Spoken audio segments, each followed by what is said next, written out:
Mga kabunyog, mga kababayan, mayroong survey ang Pulse Asia at sa survey na ito na sinagawa noong March 6 to 10, 2024, Presidential Preference 2028 Survey. Ibig sabihin, maaga pa pero sinusurvey na. Commission survey po kasi ito. Ibig pong sabihin ng commission survey, ang ibig pong sabihin mayroong nagbayad para sa pa-survey na to. So commission survey ito, hindi natin alam kung sinong nag-commission ng survey. So kahit malayo pa ang 2028, may nagpa-commission ng survey, siguro may interesadong malaman ano ba ang trend, ay ano ba yung kung gagawin ang eleksyon ngayon na. Sino ba ang nangunguna? At sa survey na ito, ayon sa Pulse Asia, si Tulfo ang nangunguna, no? Pumapangalawa si Sara, pumapangatlo si Leni Robredo. So, ang malinaw dito, kung dati actually noong matagal na, no, si Sara ang laging nangunguna sa survey diyan.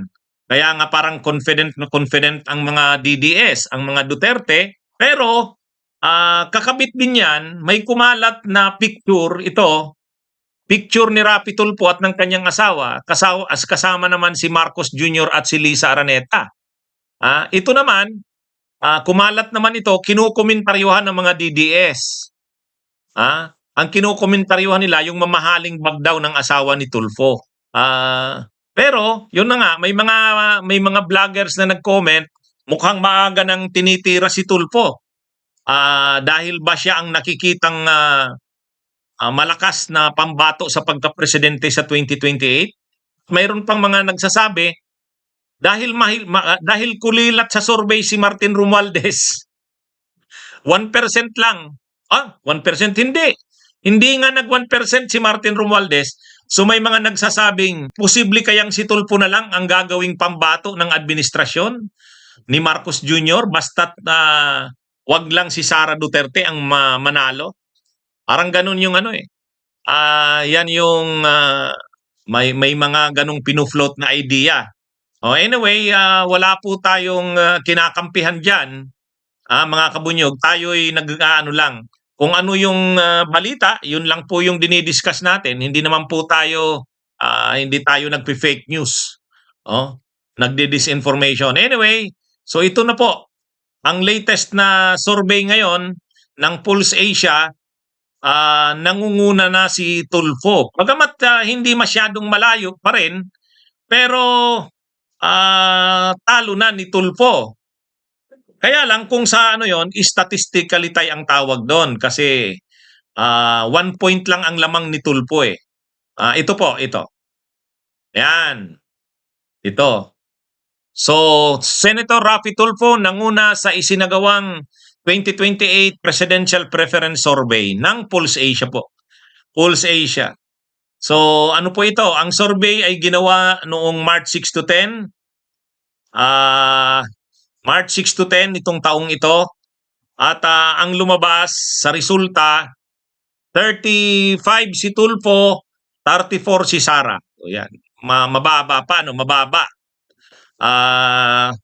Pagka 30 pa ang pinag-uusapan, hindi pa yan stable. Tsaka malayo pa ang eleksyon, 2028 pa. Pero ang malinaw lang dito, kung dati kasi noon, sa mga surveys, talagang si Sara yung nangunguna. Lalo na, syempre, vice president siya. At noong 2022 election sa survey, mas malakas pa nga siya kay Marcos Jr. sa survey nung kakandidatong presidente. Pero nag-giveaway siya kay Marcos Jr. At sa resulta nga ng elections, ay 32 million ang nakuha ni Sara, 31 million si Marcos Jr. Kaya inisip ka agad na parang sure win na si Sara sa 2028. Kaya nga kumpiyansado na ang mga DDS na ang susunod na presidente ay si Sara Duterte. Balik ang Duterte sa 2028. Pero ngayon, hindi yan ang lumalabas. Kaya yung pagiging kumpiyansado ng mga DDS na si Sara Duterte na ang pinakamalakas na pambato nila sa 2028, hindi po. Kasi ngayon pa lang bagsak na si Sara. Ngayon pa lang bagsak na, pabagsak ng pabagsak eh. Oh, naungusan na ngayon ni Rapi Tulfo. Oh. Ngayon, sino yung mga sumusunod sa ranking? Sumusunod sa ranking, ito mga kabunyog, yan. Trailing behind in the presidential survey was former Vice President Leni Robredo with 11%, followed by Senator Amy Marcos with 5%, former Senator Manny Pacquiao with 3%, Senators Ruben Padilla and Risa Hontiveros who got 2% and 1% respectively. Other politicos mentioned by the respondents as potential presidential candidates were House Speaker Martin Romualdez, President Rodrigo Duterte, and former Manila Mayor Isko Moreno. Their preference rating, however, was less than 1%. 7% of the respondents were still undecided about their presidential candidate. So yan. So, kung sa oposisyon, ang pinakamalakas pa rin ay si Leni Robredo, 11%. 11%. Hindi pa niya hindi na niyan aktibo sa politika si Leni Robredo. Pero 11% pa ang nakuha sa survey na yan. Kaya mga kabunyog, mga kababayan, dito, ang malinaw dito, si Sara Duterte palayo ng palayo. Okay, so sige mga kabunyog, ito yung survey, latest na survey ito ng Pulse Asia. Pero ang malinaw dito, una, si Sara Duterte hindi na lumalabas na siyang pinakamabigat na pambato sa pagkapresidente. Kumbaga yung dating lamang niya noon sa mga surveys, kasi imagine niyo nung panahon nung 2022 election sa survey siya pa nga ang nangunguna sa presidente, talo niya pa si Marcos Jr. Pero nag-giveaway siya kay Marcos Jr. at sa resulta ng elections lumamang pa siya kaysa kay Marcos Jr. 32 million siya. Si Marcos Jr. 1 million. Kaya marami nang nagsasabi noon, sure win na si Sara sa 2028. Hinihintay na lang na matapos ang termino ni Marcos Jr. Pero ngayon, hindi na ganon. 2024 pa lang tayo. 2024. Hindi pa nangangalahati. Sa 2025, kalahati pa lang. Mula 22 to 25. Mayroon pang 25 to 28. So malayo pa. Ay malamang yung 25 to 28 lalo pang babagsak si Sara diyan. Actually dito sa survey na ginawa, sa Mindanao lang malakas si Sara. Lahat, Visayas, National Capital Region, Balance Luzon or the rest of Luzon, mababa si Sara Duterte.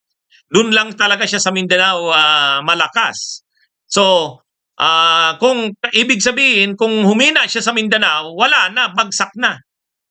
Kaya lang yun po ang lumalabas sa survey sa ngayon. Pero hindi pa yan. Hindi pa yan. Ang malinaw lang dyan, si Leni Robredo pa rin ang pinakamalakas na pambato ng oposisyon. Hindi pa yan gumagalaw. Si Tulfo sa si Sara nasa aktibo sa politika Di syempre, lagi silang napag-uusapan. Lagi silang may exposure. Si Tulfo, itong si Rapi Tulfo at saka si Sara. Normal lang yan na malakas sila sa survey dahil dyan. Pero si Leni Robredo, hindi nga gumagalaw, hindi na nga aktibo sa ngayon sa politika, hindi na laman lagi ng mga balita, pero 11% pa rin. 11% pa rin. Kaya hindi mo mababaliwala si Leni Robredo dyan. Hindi mo mababaliwala dyan si Leni Robredo. Di ba mga kabunyog? Kumbaga, sa survey, nangunguna si Tulfo at si Sara, number 2. Pero mga kasi yan, ang public exposure niyan sa ngayon, grabe. Kasi syempre, incumbent na Vice President si Sara. Incumbent Senator si Rapi Tulfo. Pero si Leni Robredo, hindi nagsasalita. Hindi mo makita. Ibig sabihin, walang exposure. And yet, 11% pa rin ang porsyentaheng nakuha niya. So malakas pa rin. Kasi ang tingin nila kasi kay Tulfo, wala rin 'yan. Ang kalaban lang mga pulis at saka mga opisyal ng gobyerno na mababa ang ranggo. Pagdating sa issue kay Duterte, pagdating sa issue kay Marcos, mga korupsyon ng pag kay Marcos na at saka pag kay Duterte hindi niya kayang banggain eh. Ang China, sabi nila, wala yata si Tulfong stand sa China. O yun lang ang problema kay Tulfo naman. Ha? Yun naman ang problema kay Tulfo. Presidente ka, hindi na problema sa pulis ang mayor na problema mo. Hindi na problema ng mga mag-asawang nag-aaway. Hindi na problema ng mga ng mga empleyadong hindi sinisilduhan ng tama. Hindi na 'yon ang malalaking problema pag presidente ang posisyon mo. Kung presidente, ang problema mo na malawakang korupsyon. O yan ang problema. Ang problema sa China, doon wala kang makita kay Tulfo doon. Kaya lumalabas diyan, malaki pa rin ang tsansa ni Leni Robredo. Malaki pa rin ang tsansa ni Leni Robredo diyan. Dahil hindi nga siya aktibo, hindi siya visible, pero number 3 pa rin, 11%. O yan ang diyan. Ang lumilitaw, si Martin Romualdez, si Martin Romualdez malayo. So, lumalabas ngayon, baka ang imanok na lang ng administrasyon ni Marcos, ang gagawin na lang kandidato sa pagkapresidente ay si Tulfo. Kumbaga, kaysa manalo si Sara Duterte, na galit sa kanila ngayon ang mga Duterte, kaaway nila, ay di imanok na lang nila si Tulfo sa 2028. Yan. Kaya nung kumalat itong picture na to, maraming mga nag-react na DDS. Maraming nag-react na DDS. Sabi nila, parang binabatikos diyan si Tulfo. Kasi yung hawak daw na bag ng asawa ni Tulfo, yung nasa pinakakanan, mamahaling bag daw. Ayaw ko na mag-comment pag ganyan.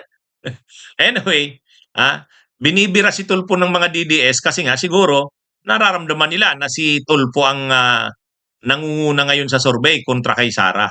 Anyway, so yan po mga kabunyog, mga kababayan, ang ating naging topic ngayon. Salamat mga kabunyog, mga kababayan. Mabuhay po tayo. Bunyog, bunyog, halikan na kasama ka.